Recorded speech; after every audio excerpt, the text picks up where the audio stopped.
directamente y pedir la dimisión, porque no podemos, o sea, no podemos estar en esta inseguridad.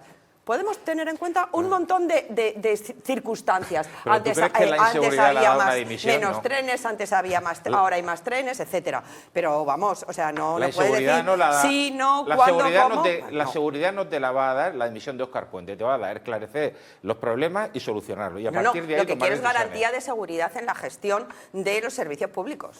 ¿Hablaremos de eso?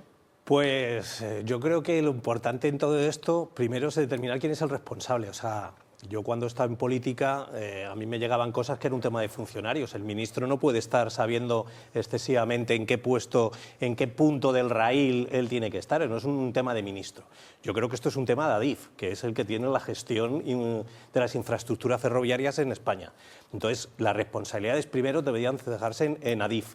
Y luego, si la interferencia por parte del ministerio o del ministro ha tenido que ver en una gestión dentro de Adif, habría que tomar responsabilidades políticas, pero yo creo que lo principalmente hay que saber en esa empresa pública que es Adif cuál ha sido ese nivel de mantenimiento y sobre todo los problemas que ha habido en esa empresa pública con todos los momentos de corrupción y que ahí están 2 secretarios generales en la cárcel y donde la empresa Adif ha estado ahí. Si creo recordar, se cesó a la presidenta de Adif en su momento determinado. Entonces, yo creo que hay que ir por ahí. Vamos, yo creo que culpar al ministro de que si en un metro ha habido una soldadura y quién lo ha hecho, a lo mejor el culpable es el que ha hecho la soldadura, digo yo. Quiero decirte que lo ha hecho por salir del paso y los que controlaban la seguridad de todo eso. O sea, yo creo que hay ahí una responsabilidad primero, que antes que llegar a las decisiones políticas hay que ver a las decisiones profesionales.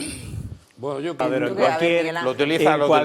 yo que formo parte de muchas asociaciones empresariales, si yo presento como presidente o como secretario en alguna de las que estoy una cosa todos metidos en un solo punto del orden del día, me lo echan para atrás y tengo un colectivo en contra, porque están queriendo que les esté colando algo y algo tengo que ocular.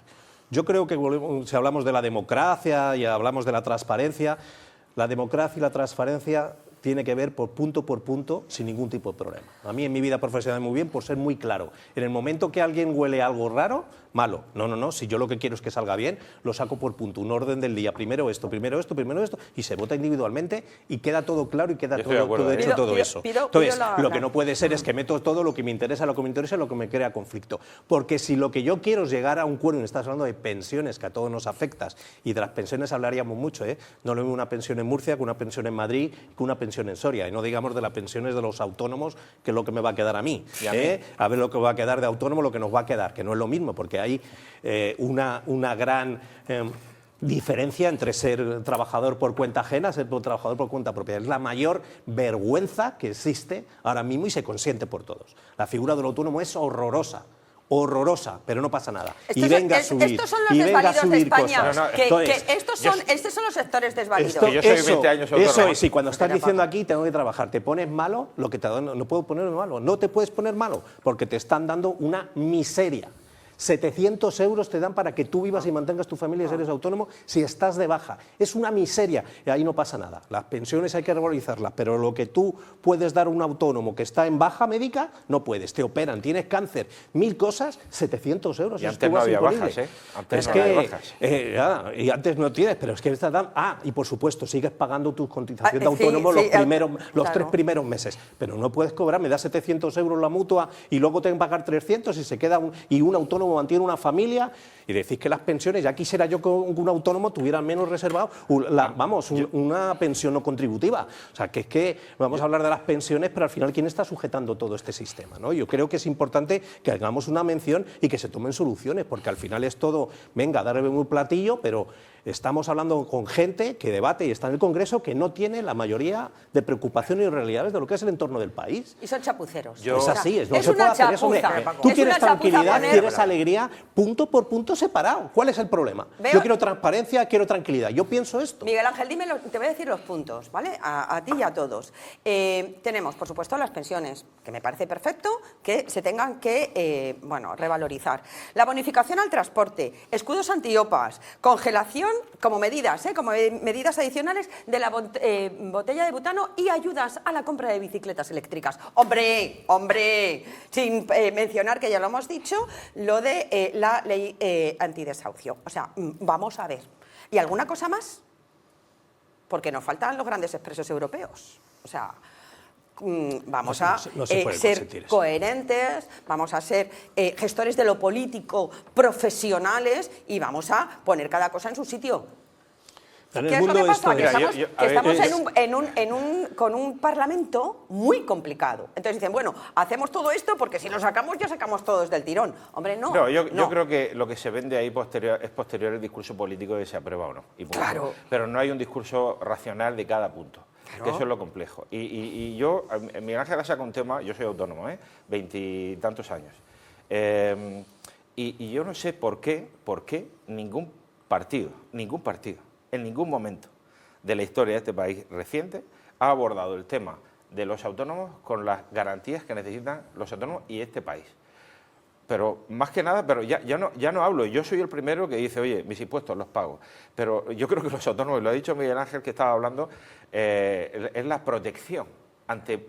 Ya no quiero que me facilites, ya no quiero, ni ahora ni después, ni antes, no quiero, sino que en un momento dado, yo tengo una familia. Claro, los vínculos Como de es. derechos Que es así. Y yo prestacionales, necesito una claro. protección hacia mi familia por los años que llevo trabajado. Fíjate que ya no hablo ni de mí a nivel personal, claro, protección hacia la familia o los que viven o los que conviven, mis padres o quien sea. Al final necesito una protección por mi cotización. O sea, no te estoy pidiendo ni más ni menos. Se avanza, pero muy poquito. Muy poquito, No se avanza porque nada. el que haya No se avanza una nada. baja Y el laboral nivel- de 700 ¿Pero en qué se euros... Es que es avanzado? así. ¿En qué se Sí, ha avanzado? en las bajas laborales que antes no existían Sí. bajas laborales, antes no existía baja laboral ninguna. No había nada. Cero. O sea, por eso decían que los autónomos no se podían dar Pues de no es baja, malo. porque no había baja laboral, nada. Las cotizaciones, pues como estés cotizando el mínimo, que son 300 y pico euros, te va a quedar una pensión de 900 euros. Sí que sí. Tienes que cotizar 500 euros. O sea, ¿se ha avanzado en qué? En la progresividad de la cotización, del pago de autónomo en los primeros años. Pero cuando estás consolidado como autónomo, que tienes una actividad, tienes el mismo problema, porque te puede venir un bajón por lo que sea, económico, clientes, etcétera, de trabajo, y ahí no hay protección hacia el autónomo. Bueno, pero no lo ha abordado nadie. No, Nadie. y a la familia se queda en un si tú nivel de supieras desprotección de la lo familia. lo que viene para los pobres autónomos y las pequeñas y medianas empresas, que recordemos, representan el 80% del Producto Interior Bruto español, ojo al dato, lo de la facturación electrónica y todo eso es otro gasto más, ¿vale? Yo he estado 15 años también como autónomo y sé de lo que estamos hablando, es sufrir en carnes propias el trabajar. O sea, es que es el Sí, pero María, y el Trabajar te generar cuesta riqueza. dinero. Claro, O sea, pero ¿en qué eso- momento te tú eres cuesta autónomo dinero. y trabajar Vale, te pero cuesta yo que dinero? soy autónomo, al final ese gasto es casi, yo lo veo casi como una protección, porque el problema que tenemos muchos autónomos es el pago de IVA de facturas que no has cobrado. Si se factura y no he cobrado contablemente y no lo he anotado contablemente, ¿por qué me cobras el IVA? Entonces, si lo vemos como eso, oye, no pagues el IVA de facturas que no has cobrado, lo veo bien. Lo veo bien porque es una tensión de tesorería que tú no aguantas, igual que Me otras encanta, cosas. pero Ahora, es que si no es va a un ser gasto- en la eficacia transaccional que tú estás diciendo, es el procedimiento de expresar una factura. Vamos a ver, si tú un señor que tiene, bueno, pues una tiendecita, ¿vale? Un frutero. Venga, vamos a una frutería. Le estableces la exigencia, que bueno, está parado, ¿vale? Pero porque no, que no sé cómo lo van a hacer, de una facturación electrónica y de la generación de hacerlo a través de una plataforma virtual completita, tiene que tener el frutero un ordenador, conocimientos informáticos, la gestión de toda esa realidad. Hombre, O un asesor. Ahí estamos. que también te o cobra. un asesor que no es gratuito. Sí. Mira, sí. Pero más que nada, pero ya no hablo. Yo soy el primero que dice, oye, mis impuestos los pago. Pero yo creo que los autónomos, y lo ha dicho Miguel Ángel que estaba hablando, es la protección ante... Ya no quiero que me facilites. Ya no quiero, ni ahora ni después, ni antes, No quiero, sino que en un momento dado, yo tengo una familia. Claro, los vínculos Como de es. derechos Que es así. Y yo prestacionales, necesito una claro. protección hacia mi familia por los años que llevo trabajado. Fíjate que ya no hablo ni de mí a nivel personal, claro, protección hacia la familia o los que viven o los que conviven, mis padres o quien sea. Al final necesito una protección por mi cotización. O sea, no te estoy pidiendo ni más ni menos.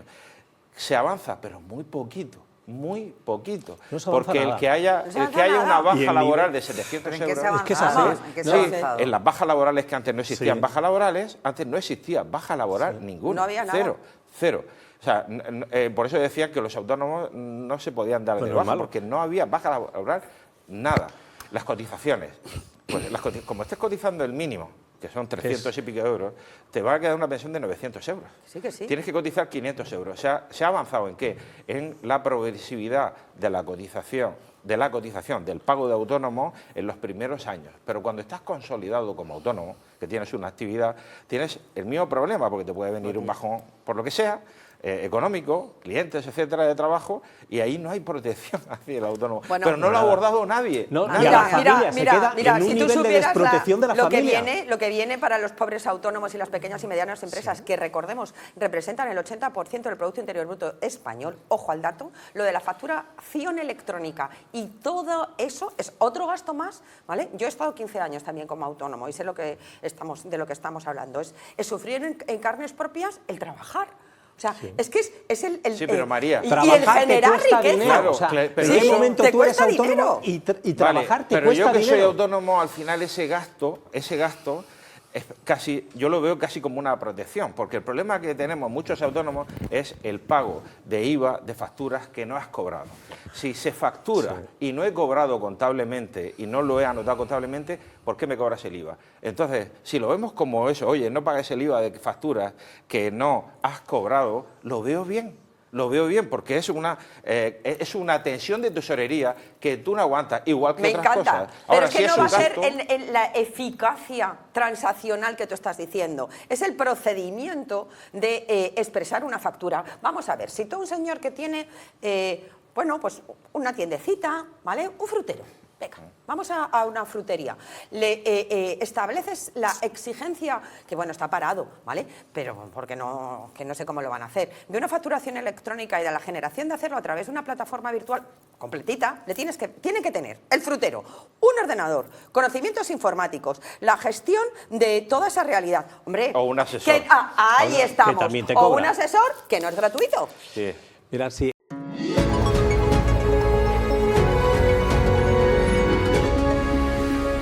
Bueno, son casi las 10 de la mañana, tiempo ahora para la tertulia, para el debate, y se lo estaba comentando yo a nuestros colaboradores, que es que no nos da la vida con esto de Pedro Sánchez, que tenemos una noticia y al minuto y medio tenemos otra peor que la anterior, si cabe. Bueno, en fin, pues así es como están las cosas. Ya saben que Pedro Sánchez y Begoña Gómez habrían montado una red de influencias con la Organización Mundial de Turismo, con Air Europa y con República Dominicana. Víctor de Aldama estaría como intermediario. El periódico El Español ha tenido acceso al móvil de Koldo García. Al parecer, organizaban reuniones privadas mientras Begoña y Pedro contestaban directamente al secretario general de la OMT.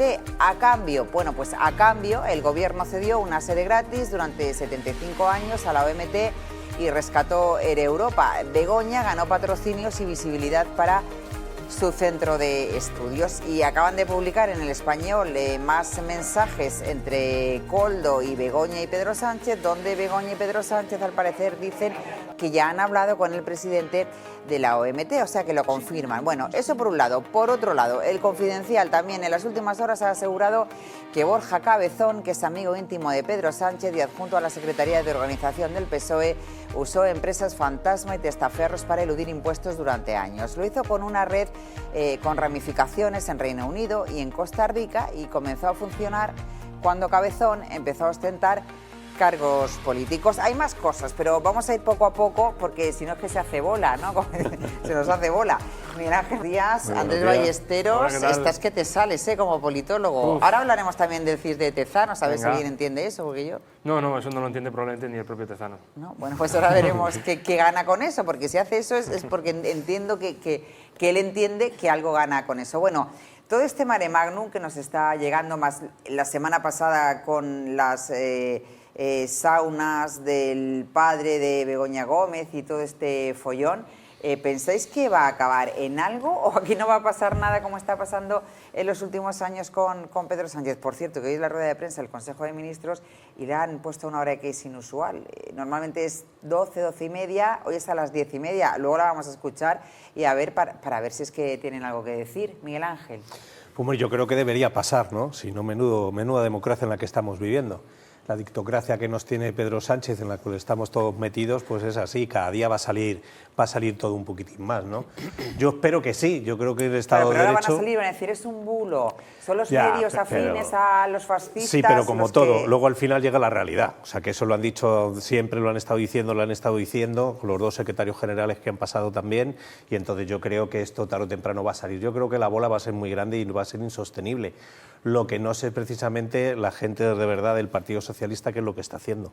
Y yo lo que quiero precisamente es que es eso, de tú te metes en un partido político para defender tus ideas y dentro de esas ideas está el favorecer a tu país y favorecer a tu sociedad, tus compatriotas, ¿no? En el momento que tu objetivo es primero el partido y después la sociedad, es lo que está pasando.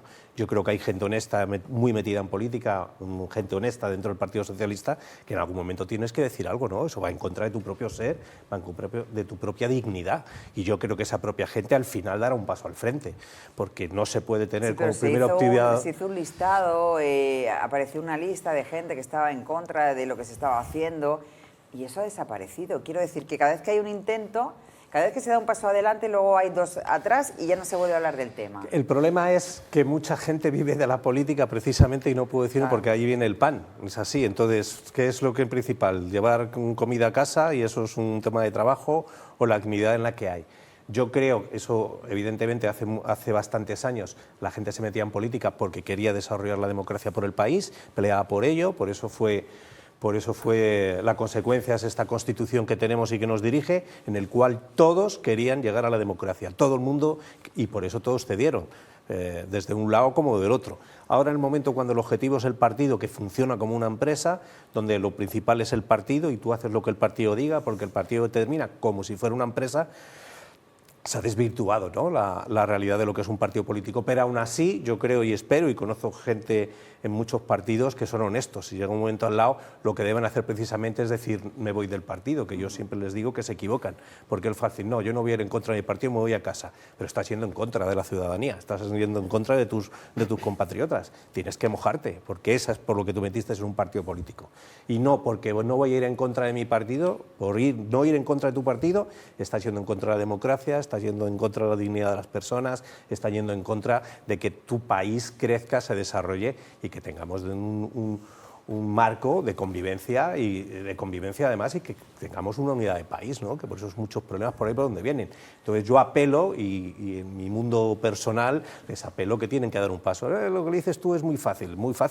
di que no y que no votas. O sea, quiero decirte que a ti la libertad te la permite, estás en el Congreso de los Diputados y tú votas. No vas a votar y no sale votado. Haced algo, sí, hombre, ¿no? Pero es que me va a multar, pero no tú el sueldo de diputado lo vas a tener igual, ¿no? O sea, llega un momento de poder hacerlo. Claro, no se atreven porque saben que las siguientes listas no van a estar. Entonces... Pues sí, porque precisamente si se da un vuelco y Pedro Sánchez se va fuera, evidentemente sí pueden también estar precisamente porque han sido todos estos. Pero estos son como los grandes liderazgos. Luego volverán todos a decir qué malo eras, que yo no podía, es verdad, qué vergüenza, no sabéis por lo que hemos pasado. Me da igual, di no. O sea, tú tienes la potestad de votar. Porque el voto es tuyo, el acta es tuyo. Ya, pero tenemos el caso, por ejemplo, en Castilla-La Mancha, de García Paje, que monta unas broncas, que parece que es el enemigo número 1 de Pedro Sánchez, y luego va a votar los 8 diputados que tiene, y los 8 votan lo que les dice el partido que voten. Entonces, ¿qué es esto? Pues eso es lo que estoy diciendo precisamente, pero que eso es lo que tienes que dar el paso adelante. Eso, ¿no? eso es distinto porque al final, en las elecciones generales, los 8 diputados, que creo que son algunos más de hecho, de Castilla-La Mancha, no los elige García Paje, los elige realmente la Dirección Nacional del Partido Socialista, es decir, que está totalmente controlado por la Ejecutiva Nacional del Partido Socialista.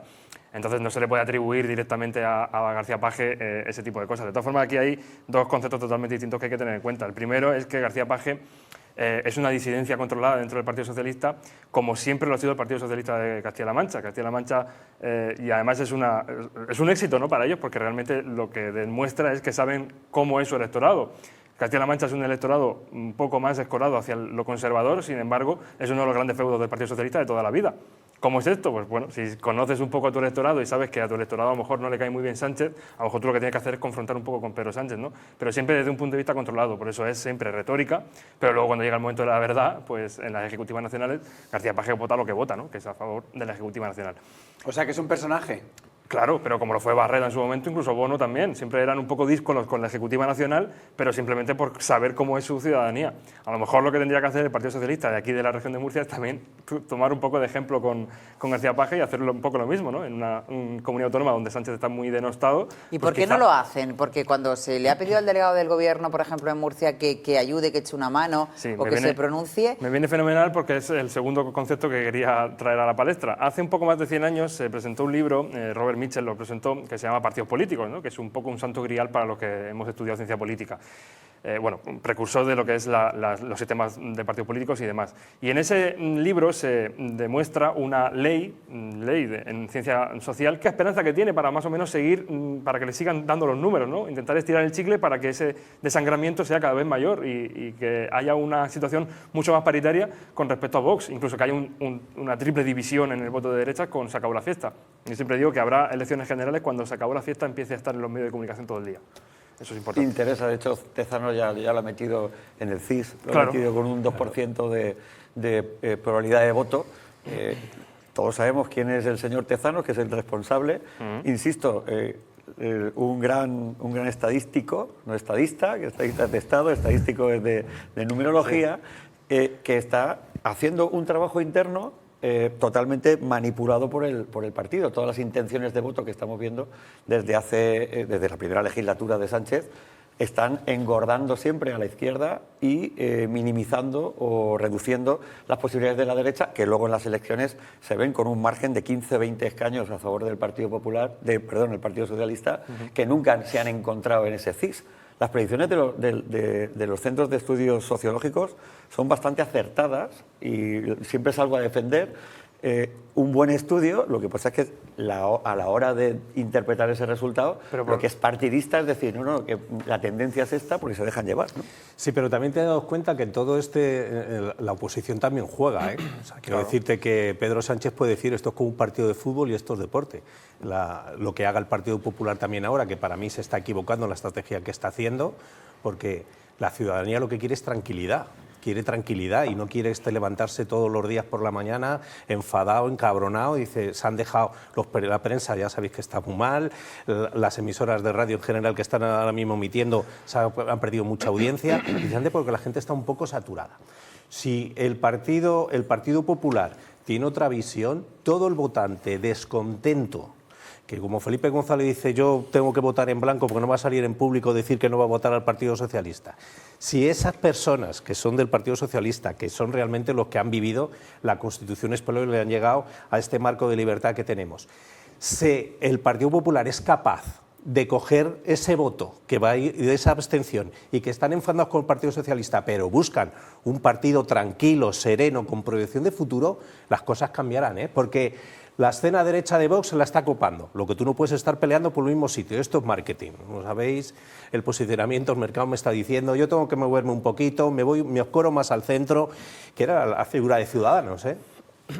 Ahora mismo Ciudadanos sería el partido más votado, sin duda ninguna, si no hubiera desaparecido. Y algo tengo que opinar al respecto de eso. ¿Qué va? Pero si eso pasara, yo creo que toda esa parte descontenta que tiene toda la gente del Partido Socialista, estás hablando de gente mayor, de 60, 70 años, que no quieren ver esto, que se avergüenzan de lo que está pasando con su filosofía, lo que han pillado. El momento que el Partido Popular sea saber contactar como esos y no voten en blanco y vayan a votar y les voten, otra cosa cambia, ¿eh? Porque lo que son los más fuertes o los que tienen más, por así decirlo, un poquito más radicales, ya tienen a Vox por lo poder hacerse. Sí, pero... Ahora tú te vas por una zona mucho más templada, te vas un poquitín más tirando por la socialdemocracia, te nombras también soy liberal progresista, metes la palabrita famosa y ya tengo ahí 4 cosas, ¿eh?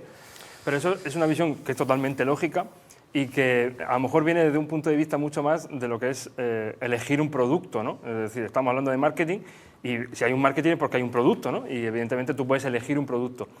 Pero por eso el marketing político no es marketing normal, es marketing político y tiene que tener en cuenta una serie de consecuencias y una serie de consideraciones de una persona a la hora de elegir un producto. No es elegir entre Pepsi y Coca-Cola, sino que es elegir entre el Partido Socialista y el Partido Popular, ¿no? Y otros muchos, pero quiero decir, por simplificar. Y ahí se ejemplifica por qué hay un dicho aquí en España que es en la mesa no se habla ni de fútbol ni de política. No se habla ni de fútbol ni de política porque son cosas que mueven pasiones y que Nosotros tenemos una opinión muy cerrada de nuestro equipo y muy mala del equipo contrario, sobre todo del equipo rival, ¿no? Entonces, lo que genera eso es una barrera muy importante para que un votante del Partido Socialista se mueva hacia el otro bloque, al bloque de la derecha. Y esto es una tendencia que se ha dado en España desde el año 82, que son las primeras de González. Cuando el Partido Socialista ha estado flojo, no ha sido porque el resto de partidos hayan aumentado bases de votantes, que también, un poco, sino porque ese votante se ha ido a la abstención, porque ese votante prefiere no votar antes que votar. Aquí en la región, esto. Del año 2018 vemos cómo se ha incrementado un 66% el salario mínimo, cosa que no ha aumentado el beneficio de las empresas, al contrario, pequeñas y medianas empresas, estamos viendo cada vez más mermados nuestras posibilidades, nuestros beneficios. No es lo justo ni es lo que necesita este diálogo social por el que desde siempre CROEN y la patronal apuesta. Bueno, pues esto es lo que dicen todos los interlocutores de este asunto. A mí me chirría mucho que Yolanda Díaz diga un país que venía de la pobreza porque han subido 37 euros. Vamos a ver, que ya no somos pobres. O sea, ya como tengo 37 euros más al mes, ya no soy pobre, cuando probablemente con esos 37 euros no tengo para pagar lo que ha subido la cesta de la compra. O sea, es que me da igual, voy a seguir comprando lo mismo. Yo creo que por ahí va la línea. Decirte, ¿cuál es el salario mínimo? Para mí es un sueldo digno, que una persona pueda vivir, mantener una familia de determinadas condiciones, sin sus lujos, sin poder el desarrollarse, pero tiene que vivir. Yo creo que con 1.200 euros, ¿quién puede vivir con 1.200 euros, tal y como está la vivienda? ¿Con cuántos hijos? Una persona sola. Eso y luego depende también de la ciudad donde viva. Efectivamente. También, claro, no es lo mismo. Y no vive en un mundo rural y no puede venir, con lo cual influyen, hay muchos seres de condicionantes. Y lo fácil es decir, todo el mundo, café para todos, café con leche para todos, ¿no? Venga, 1.200 euros para cada uno. Eso es. Que no tiene nada que ver. Claro. Es que un salario mínimo lo puedes hacerlo por localidades, lo puedes hacer por zonas. Y luego un problema que existe en la economía española es precisamente que somos muy pequeños todos. Somos micropymes, somos todavía de hacer, porque en España, principalmente, quien crea empresas son las personas de la FP, no el universitario. El universitario crea empresas para dar servicios a los de la FP, exceptuando las carreras técnicas, ¿no? Montan empresas sin despeinarse porque tienen esa mentalidad de FP. Y esa es un poco la realidad que también en la que hay. Entonces, ¿alguien puede vivir una familia con 1.200 euros con un sueldo? Va a ser que no. Entonces, yo creo que como país, dentro de estos rígidos, es decir, el salario mínimo en España es esto. Y si una pequeña empresa no puede mantener esos salarios, es que no tiene viabilidad esa empresa. ¿Cuántos empezamos? ¿Cuántas empresas caen? Porque mucha gente, muchas personas de estas, y yo que he estado en el mundo del emprendimiento y yo mismo, llega un momento que es que me he quedado empobrecido. Porque me he metido en un negocio que no podía aguantar cualquier tipo de modificación, 2 impagos del retraso y se me ha venido abajo el negocio. Con lo cual estamos generando pobreza del emprendimiento. ¿Y qué conseguimos? Todo el mundo funcionario, trabajo fijo. Pero es que el funcionario no genera riqueza, mueve el dinero, porque quien paga esos salarios es la actividad real, ¿no? La que está haciendo. Y luego lo que tiene la visión siempre, fijar todo esto, es fijarse en el IBEX. Tienen una presión en el IBEX, pero que son 35 empresas en España, que mueven mucho, pero están ahí. Y tienes una falta de atención a los trabajadores de esas pequeñas y medianas empresas, de esos autónomos, que dicen, van a echar a 6.000 personas a la calle. ¿Ya? ¿Y cuántos han quedado? Que hay más de 6.000, de pymes que han tenido que cerrar, gente que ha perdido su casa, porque la hipoteca, esa gente está totalmente desatendida. Pero atendemos a los profesionales, que no digo que no haya hacerlo, Lo que estoy diciendo es que no se hace con otra gente, ¿no? Entonces yo creo que esto aquí tiene que haber un pacto de Estado, tiene que haber donde todos y todas las sociedades digan, señores, ¿un conciudadano mío puede vivir con 1.200 euros? En Madrid, en el centro de Murcia, ¿puede vivir o no? ¿Dónde puede vivir?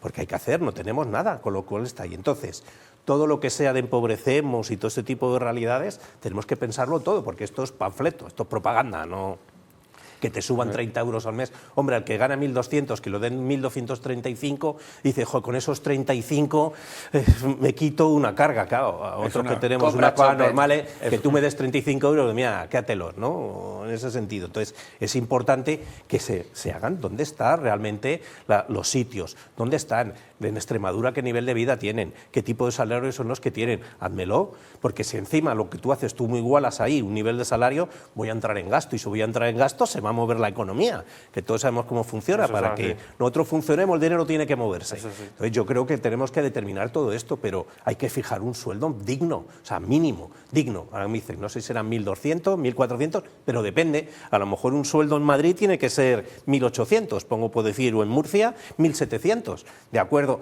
Es que no me da, tío, pues tu negocio no funciona. Sí, lo que están consiguiendo es que el salario mínimo, que era el que mínimo que tenía de dignidad para poder moverse, se está igualando al salario medio. Claro. El salario medio que se tenía en España, España tiene una renta per cápita de unos 23.500 euros, 24.000 euros en cuanto a salario medio, que con 18.000 que está poniendo el gobierno ahora como salario mínimo, cada vez se va igualando más.